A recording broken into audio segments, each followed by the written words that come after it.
tanggungjawab yang harus diamal, yang utama adalah kepada individu itu sendiri, ya. Kita sebagai rakyat yang telah diberikan peluang semula untuk kembali sekurang-kurangnya, walaupun tidak 100%, tetapi kita kena memastikan bahawa keselamatan diri kita adalah tanggungjawab kita. Ini yang harus penting. Isu social distancing ataupun penjarakan sosial ini harus ada di mana-mana juga, tidak kira di tempat kerja, di tempat awam ataupun di kawasan-kawasan yang dibenarkan. Kerana kita lihat hampir semua kawasan telah dibenarkan, tetapi tanggungjawab individu itu sendiri untuk memastikan bahawa mereka menjaga diri mereka sendiri. Ini sebenarnya yang kita harus ingatkan kepada seluruh rakyat, khususnya di Negeri Sembilan ini, bahawa ini adalah tanggungjawab mereka.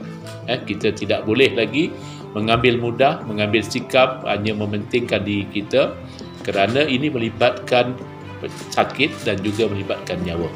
Yang keduanya, tanggungjawab peniaga, pihak pengusaha, pihak pekilang dan juga semua pusat-pusat yang menjalankan aktiviti mereka semula yang dibenarkan. Ini tanggungjawab mereka sebagai pengusaha. Contohnya, pengusaha mengambil contoh sebagai tanggungjawab memastikan keselamatan. Bukan saja keselamatan di tempat dia menyediakan perusahaan ataupun perniagaan, tetapi memastikan pelanggan mereka juga selamat. Ini tanggungjawab mereka. Jadi kami di pihak PBT, di pihak berkuasa, pihak yang terkait akan mengambil tindakan berdasarkan maklumat yang akan kita terima. Kita di Negeri Sembilan ini juga nak pastikan bahawa kita ada beberapa kes yang masih rasa perlu diberi perhatian, contohnya di kawasan Sendayan, di kawasan Bahau. Jadi kita segah kepada pihak PBT untuk mengambil tindakan yang lebih.